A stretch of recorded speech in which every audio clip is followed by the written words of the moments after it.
with the president, the vice president, where you give out these awards to the young people. Yes, we had a gold award ceremony here. Yes, so we had about 185 young Ghanaians coming up to collect their gold awards. That was rather a big number, but I think they've been saving themselves up for this year. But what a fantastic cross-section of young people from all across the country, from very different backgrounds and circumstances. I couldn't tell that because they're all dressed, brilliantly well. But I noticed that people sitting in the room there, they really understood that these young people came from very different backgrounds, and that was brilliant.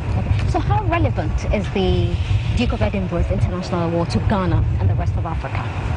I think it's really important, especially now. I get a real sense that there's a bit of a soul-searching going on about the formal education and about how well we're preparing our young people for the next generation, whether we've given them the resilience, the flexibility, the adaptability, the sense of critical thinking, all those really essential skills that businesses are looking for, but actually young people need, so that if they get a rejection, that's not the end of their world, that there are other opportunities, and they can pick themselves up, learn from that experience, and build on it for the future. So I think that there's the realisation that actually formal education can't deliver everything that the society, community, business world wants. Right. And so I think this is a great time for the award to be able to help deliver. It's not the sole panacea, but we are part of the solution that can help to do that. Right. I can't but notice the brooch you're wearing. I am world ready. Yes. What's that about? So, we launched a campaign on the 1st of November, actually.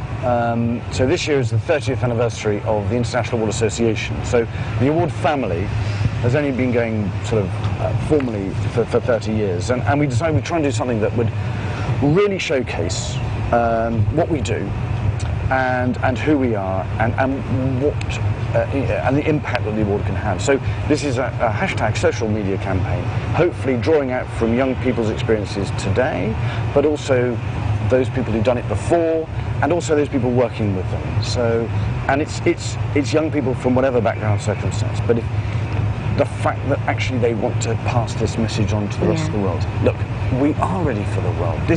We have been given this, these are the skills, these are the experiences we have. Come on, use us. Yeah.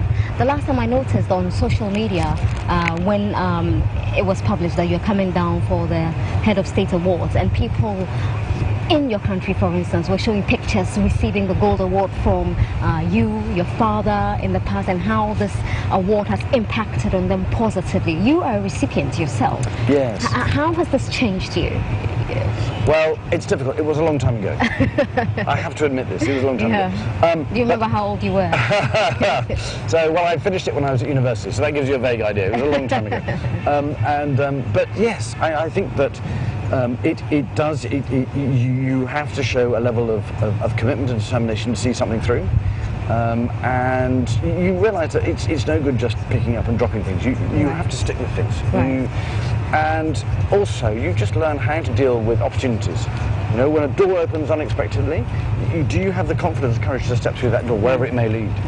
And when challenges come along, you've learnt about those challenges, you learnt actually how to overcome them, how to break them down, and so that it doesn't become insurpassable. You have the confidence to be able to work out how to be able to overcome them. And I hope, and there are things, I suppose, when I've done now, I look back and I say, I guess I probably learned that in those formative years. Just before we wrap up, this is a very special week for Ghanaians. You're here, your brother is here. We haven't experienced such royalty in, forever. Have you been able to meet your brother since you're here? Well, we did. We had a brief moment when we were able to meet up, which was great. Yes, it was. It's funny, isn't it? It's just how sometimes life is that we're all doing our different things, and quite often it crosses over, but it doesn't always happen. But I'm delighted that Ghana were just about able to cope with two princes being in the same country at the same time. That was great. We really appreciate it. Yes, and we're happy to have you here. Thank you. Before we wrap up, what would be your final words to young people listening to you now, adults listening to you, and people involved in the development of children? Well, to all the adults, and I would just say, look, have faith in young people. They are capable. Give them the opportunities, give them the range, and believe in the award to actually help you to engage and allow them to achieve. And for young people, I just say, look, just have a go. have fun. And hopefully on the way, you will learn how to be able to cope with the challenges of life and also the opportunities of life. And then go make a success of yourself. Yes. A lot of the time, young people are afraid to make mistakes. Yes. Would you say it's part of growing up? It's part of growing up. And the great thing about the framework that the award provides is it enables you to be able to occasionally make mistakes. It's not the end of the world. You learn how to pick yourself up. You learn, actually, okay, we didn't do that quite right. How can we do that better? Right. But it gives young people the space to be able to take those risks, to be able to learn those life lessons, which are critical in that's what I'm talking about, this resilience. Yeah.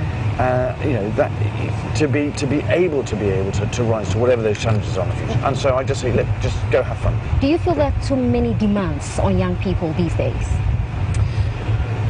Well, I don't know. As I said, I think there's pressure. There's pressure, and we have to be careful about that pressure. And you have to be careful about the outcomes of that pressure. We had a fascinating presentation the other day as part of the forum, right. From a study about adolescence and growing up. And there were very interesting things. There were two things. Mental health is a particular key point at the moment.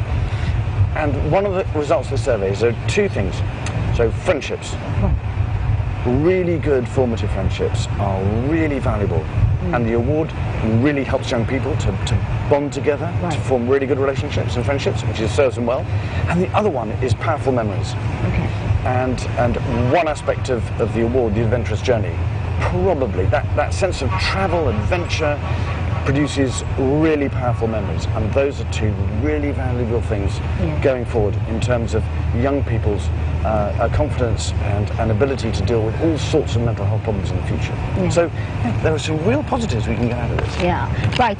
You talk about friendships, and it just brings me back to the issue of teamwork, and that's what the award also promotes, for children to learn how to work in a team rather than looking for success for themselves, just alone.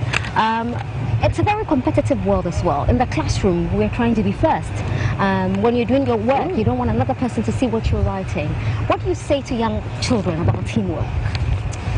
Well, I mean, again, it depends on the type of work that you're doing. It depends on the type and different educators do different things in different classrooms. You know, some things you work as a team, sometimes you work individually, and it's the same outside as well. And the award is it's an individual challenge. It's about you as a person improving on your own ability. But then there are certain aspects of it, particularly the adventurous journey, where you have to learn to work together, and you learn in that environment that the way that you perceive somebody perhaps in a school setting is completely different when you see them outside in the country. And different skills and different personalities come to the fore, and that's really exciting. All right. Thank you so much for talking to me. Well, thank Your you Royal Highness. We've been talking to His Royal Highness, the Earl of Wessex, Prince Edward, on State of Affairs, brought to you by MTN Everywhere You Go. Have a good night.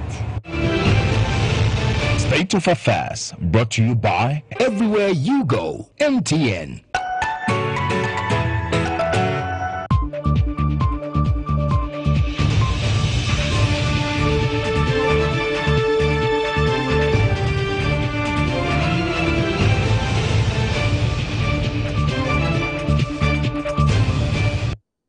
Michabiana Maniaje, Michabi to Maniaje, Rof, Minumbia Mamma Humeka, the Yahomekanti, my fine. I don't go for me, I don't go for me, I'm a corner Maniaje, Rof, Yadia Bani, you will not, Michabiana, my fine. I don't go every day, I don't go for me.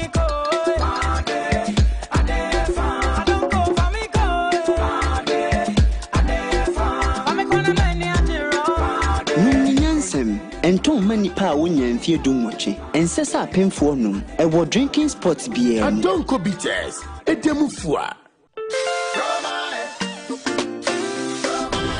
Should you rumor to me?